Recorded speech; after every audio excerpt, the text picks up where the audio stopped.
নমস্কার বন্ধুরা, আমি সুমনা আর আমার এই ছোট্ট ছাদ বাগানে তোমাদের সবাইকে স্বাগত। অবাক কাণ্ড দেখো বন্ধুরা, একটা গাছে হচ্ছে দুই ধরনের ফুল ফুটেছে। এরকম কিন্তু একটা গাছে 2 থেকে 3 ধরনের ফুল কিন্তু আমরা যেসব গাছ গ্রাফটিংয়ের হয় সেই সব গাছেই কিন্তু দেখে থাকি। আর অ্যাকচুয়ালি কিন্তু বন্ধুরা আমার হচ্ছে এই গাছটা কিন্তু এই ডবল প্যাটার্নের হচ্ছে জবা গাছ, আজ কিন্তু সিঙ্গেল ফুল ফুটেছে। আমি তো পুরো দেখেই অবাক যে কী করে হলো। আর এদিকে দেখো বন্ধুরা, আমি যে রাস্তার ধার থেকে 3-4 দিন আগে যে সিঙ্গোনিয়াম গাছ নিয়ে এসেছিলাম, মূল শিকড়টা সমেত তুলতে পারিনি, ডালের মধ্যে দুটো সরু সরু শিকড় ছিল, ভেবেছিলাম বাঁচবে কিনা। মনে হচ্ছে গাছটা বেঁচে গেছে, দেখো নতুন কিন্তু একটা হচ্ছে পাতা বেরিয়েছে। আর এবার দেখো বন্ধুরা, আমি কিন্তু দোপাটি ফুলের কাছে চলে এসেছি। আর আজ কিন্তু আমি তোমাদের হচ্ছে বলবো যে তোমরা হচ্ছে দোপাটি ফুলের বীজগুলো হচ্ছে কখন সংগ্রহ করবে।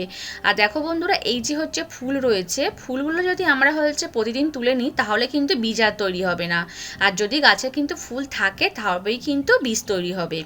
আর ফুল রেখে দেওয়ার পর দেখো বন্ধুরা, এরকম কিন্তু প্রথমে হচ্ছে সবুজ সবুজ ছোটো ছোটো বীজ হবে, তারপরে কিন্তু ওই বীজটা কিন্তু বড় হবে।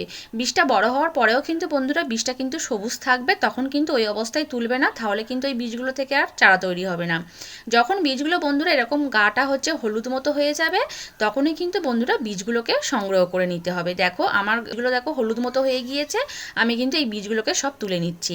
আর বন্ধুরা বীজগুলোর গা কিন্তু হলুদ হয়ে যাওয়ার পরে বেশি দিন কিন্তু গাছের মধ্যে রাখলে আবার কিন্তু বীজগুলো কিন্তু ফেটে চারিদিকে কিন্তু ছড়িয়ে যাবে, তখন কিন্তু তোমরা আর একটাও বীজ পাবে না। আর দেখো বন্ধুরা, তুলতে তুলতে কিন্তু আমার হাতের মধ্যেই হচ্ছে দুটো হচ্ছে ফল ফেটে গিয়েছে।